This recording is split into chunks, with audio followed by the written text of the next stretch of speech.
동산교회 시간. 이 시간 말씀에는 물된 동산교회 담임 조병선 목사님입니다.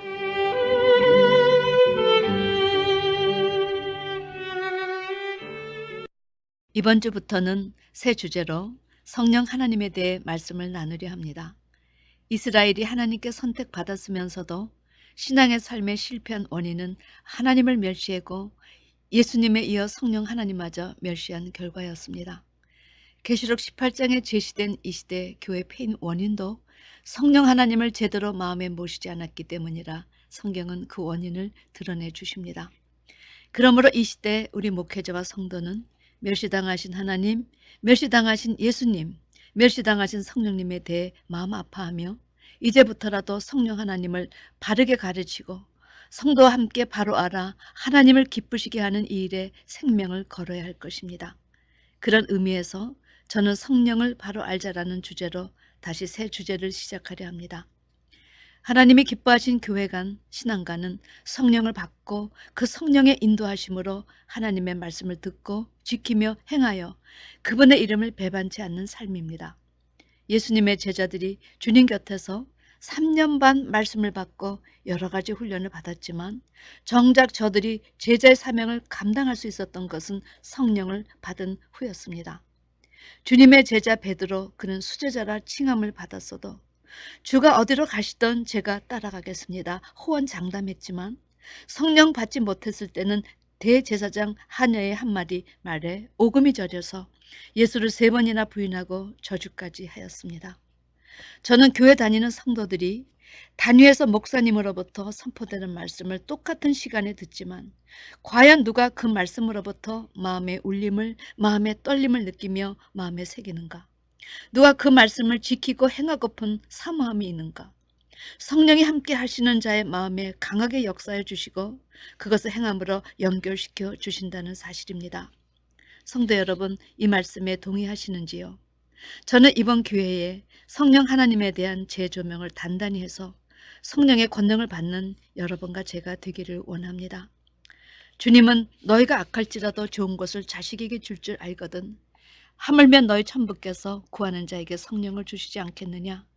우리가 간절한 마음으로 구할 때 우리는 무엇이 가장 귀한 것인지 알지 못해 구하지 못했지만 만약 구한다면 하나님 수준으로 제일 좋은 성령을 주시겠다는 것이 하나님의 뜻이었습니다. 한번 마음과 뜻을 모아 전혀 기도에 힘써 성령의 인치심을 받는 여러분과 제가 돼보시지 않겠습니까? 부활하신 주님을 만난 사람들이 500여 명이 되었다 합니다. 그런데 사도행전 1장을 보면 그 많은 인원이 성령을 기다리다 지치고 포기해서 정작 성령을 받은 사람들은 120명이었다는 사실입니다. 뜻을 세우고 끝까지 성령을 기다린 자들만 성령의 역사가 있었던 것입니다. 여러분, 500문도 속에 120문도가 되는 여러분과 제가 되기를 주님의 이름으로 축원합니다. 먼저 예수님의 성령관에 대해서 말씀드리려 합니다. 예수님의 성령관에 대해 재조명이 필요하다고 생각합니다. 주님이 제시하시는 성령관을 깨닫고 나면 우리가 참 하나님을 마치 우리를 도와주시는 자처럼 너무 불경건하고 쉽게 대했다는 사실을 깨닫게 됩니다. 모르면 용감하다지만 이런 무지한 용감을 성경은 불못에 들어가는 멸망하는 용감으로 제시해 주십니다. 주님은 진실로 너에게 이르노니 여기 섰는 사람 중에 죽기 전에 인자가 그 왕권을 가지고 오는 것을 볼 자도 있으니라 말씀하셨습니다.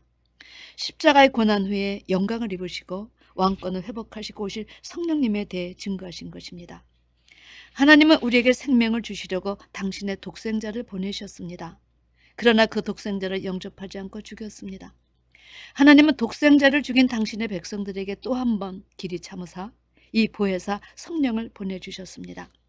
보혜사 성령님은 하나님께서 세상 끝날까지 우리를 진리 가운데로 인도하시고 가르쳐 주시고 생각나게 하시고 예수님께서 당신을 믿지 않아 들려주시지 못하셨던 하늘일을 들려주시도록 예비하신 마지막 구원 타자이십니다. 주님께서 내가 진실로 너에게 이르노니 나를 믿는 자는 나의 하는 일도 저도 할 것이요 또한 이보다 더 큰 것도 하리니 이는 내가 아버지께로 감이니라 말씀하셨습니다. 성령 하나님을 만나 주보다 더 큰 일도 하라고 보내주신 분이 바로 성령 하나님이시라는 것입니다.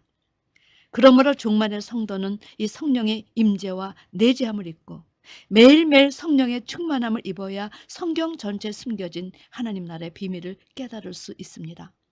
그리고 성령의 충만함을 입어야 성령이 교회들에게 하시는 마지막 계시 말씀을 듣고 신앙을 재점검, 두중인 즉 성대 공생애를 살 수 있고 주님의 재림을 제대로 준비할 수 있게 되는 것입니다. 제가 제시한 단어들 성령의 임재와 성령의 내재, 성령의 충만이란 단어를 꼭 기억하시기 바랍니다. 성령의 충만도 성령의 내재하심으로 오는 충만과 밖으로부터 오는 성령의 감동하면서 오는 충만, 은사로부터 오는 충만이 있기 때문입니다. 그러므로 우리가 어느 정도 성령 충만의 상태가 되어야 하는가? 마음과 생각과 행동이 성령으로 온전히 지배되기까지 이 생각, 마음, 행동 셋 중 어느 하나라도 빠지면 그것은 온전한 충만이 될 수 없다 싶니다. 때문에 단순히 구원받은 사람들과 하나님의 자녀로 자기 신분이 성령에 의해 인침받은 사람과는 생각이나 태도나 생활에 있어서 하늘과 땅과의 차이가 나는 것입니다. 성령으로 아버지의 자녀인 것이 확증된 자는 무엇으로 나타나는가? 죄에서 구원받은 사람들은 혹 무서운 시험이 올 때 넘어질 수 있습니다. 그러나 성령의 확증을 입은 하나님의 자녀들은 그리스도와 함께 영광을 받기 위해서 그리스도의 고난도 함께 받는 것으로 나타납니다. 이런 사람은 어떤 일에도 요동하지 않고 이제는 직접 자기가 하나님의 자녀란 증거를 가지고 있기 때문에 그분의 증인이 된다는 사실입니다.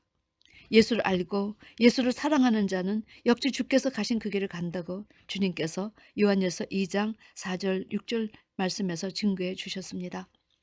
저를 아노라 하고 그의 계명을 지키지 아니하는 자는 거짓말하는 자요 진리가 그 속에 있지 아니하되 누구든지 그의 말씀을 지키는 자는 하나님의 사랑이 참으로 그 속에서 온전케 되었나니 이로써 우리가 저 안에 있는 줄 아노라. 저 안에 거한다 하는 자는 그의 행하시는 대로 자기도 행할지니라.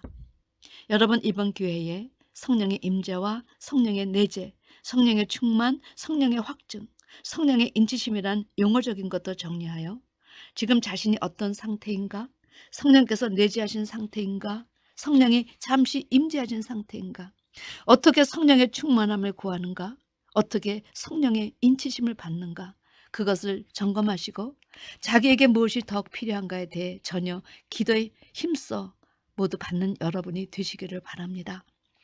자, 그런데 문제는 예수님은 역사 속에 육신을 갖고 오셨어도 하나님 백성들이 무지에서 멸시하고 죽였는데 이 성령님은 가시적으로 보이지 않습니다.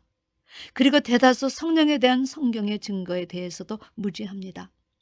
이런 신앙적인 현실에서 주님께서 증거해 주신 성령에 대한 증거는 얼마나 놀랍고 귀한지 모릅니다. 먼저 우리 주님은 인자로 이 땅에 오신 당신보다 더 높이 영광을 받으실 분으로 성령 하나님을 증거해 주셨습니다. 왜 삼위일체 하나님이신데 그분을 그렇게 높이셨을까? 여러분, 그 이유는 주님은 육신을 입고 낮은 형체, 종의 형체로 모든 면에서 제한을 받으실 수밖에 없는 육신의 몸을 입으셨지만 성령 하나님은 주님께서 부활 승천하신 후에 왕권을 회복하시고 권능으로 임하시기 때문에 다르게 대우해 드려야 한다는 사실입니다. 그러므로 마태복음 12장 32절 누구든지 말로 인자를 거역하면 사심을 얻되 누구든지 말로 성령을 거역하면 이 세상과 오는 세상에도 사심을 얻지 못하리라. 이 말씀은 우리 하나님의 자녀가 성령께 대하는 태도나 자세가 얼마큼 경건하게 구별돼야 하는가, 하나님의 일곱 영이신 성령님을 우리가 얼마큼 영접하고 예외 드려야 할 것인가를 경고해 주신 말씀입니다.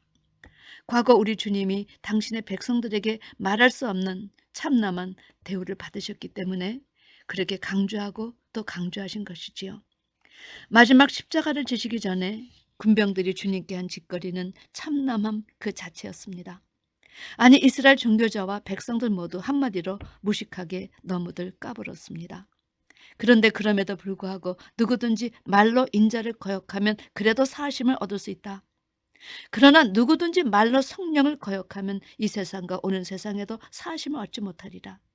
주님은 늘 우리가 어떤 죄를 지어도 아버지 앞에 나가 고백하면 그는 미쁘사 우리의 모든 죄, 어떤 악성의 죄질도 다 사해 주신다. 내가 내 앞에 나와 내 죄를 고백하면 내가 다시는 그 죄를 기억지 않으마. 내가 내 죄를 내 등 뒤에 던져버리마. 내 죄를 멀리 옮겨버리마. 이렇게 말씀하신 분이심에도 불구하고 이것 영원히 사하심을 얻지 못해 이들이 가야 할 것은 둘째 사망 불문이라 하시니 정말 등에 땀나는 경고가 아닐 수 없습니다. 주님은 사람이 지을 수 있는 모든 죄, 즉 모든 짓을 했던 하나님 앞에 나가 고백하면 사해 주시는데 한 가지 절대로 용서받지 못할 죄가 있으니 그것이 바로 성령을 회방한 죄라 하십니다.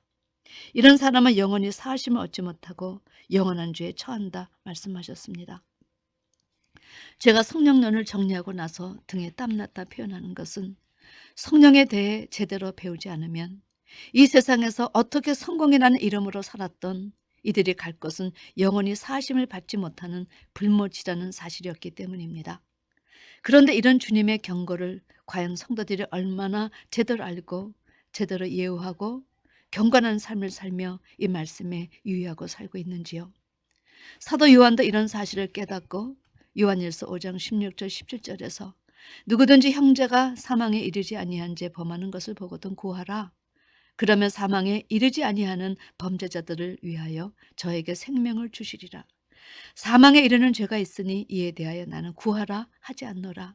모든 불의가 죄로 돼 사망에 이르지 아니한 죄도 있도다. 이렇게 경고했습니다. 여기에서 제시하는 사망에 이르는 죄는 둘째 사망, 즉 영원히 사하심을 얻지 못하는 죄에 대해서는 기도해 주지 말라는 것입니다. 이미 그들의 심판은 나와 있기 때문이지요. 그러므로 이 세상에서 가장 무서운 죄가 바로 이 성령에 대한 불경건한 죄요, 회방죄입니다.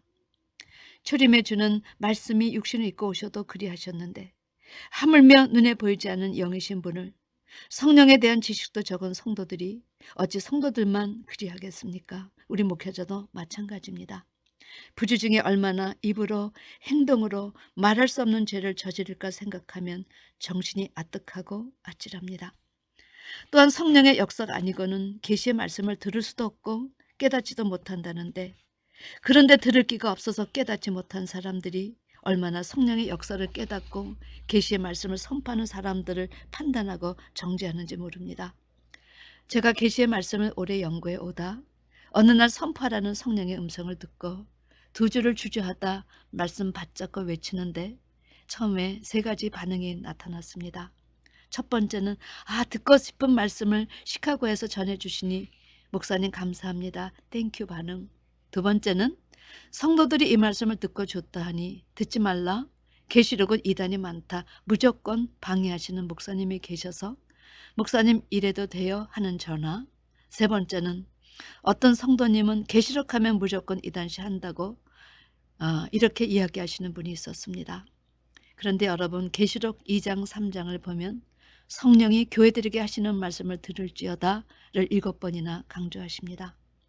사도 요한은 예수 그리스도의 계시가 어떻게 전달되었는가의 과정을 1장 1절에서 얼마나 상세히 제시했는지 모릅니다. 이는 하나님이 그에게 주사 반드시 속히 될 일을 그 종들에게 보이시려고 그 천사를 그종 요한에게 보내어 지시하신 것이라. 여러분 이 계시의 말씀은 성도들에게 주신 것이 아니라 하나님께서 예수님에게 예수님의 천사를 통해 이 시대 종들에게 보이시려고 사도 요한을 통해 기록해 하셨다는 것입니다. 그러므로 이 계시록은 주의 종들에게 주신 책입니다. 따라서 이 계시의 말씀을 깨닫고 성도에게 전하지 않으면 그것은 직무유기에 해당되는 죄요. 짐승시대에 성도에게 666표를 받게 하는 아주 흉악하고 무서운 죄입니다. 특별히 계시록은 상징으로 덮여 있어서 성령의 감동하심을 입지 못하면 가르칠 수 없습니다.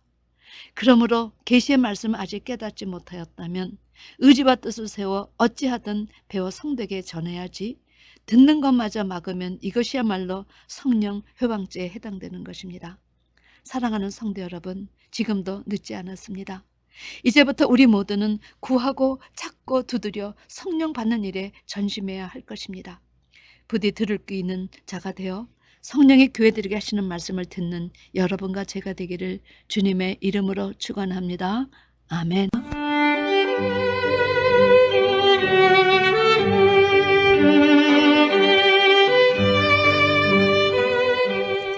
지금까지 말씀에 물된 동산교회 담임 조병선 목사님이었습니다.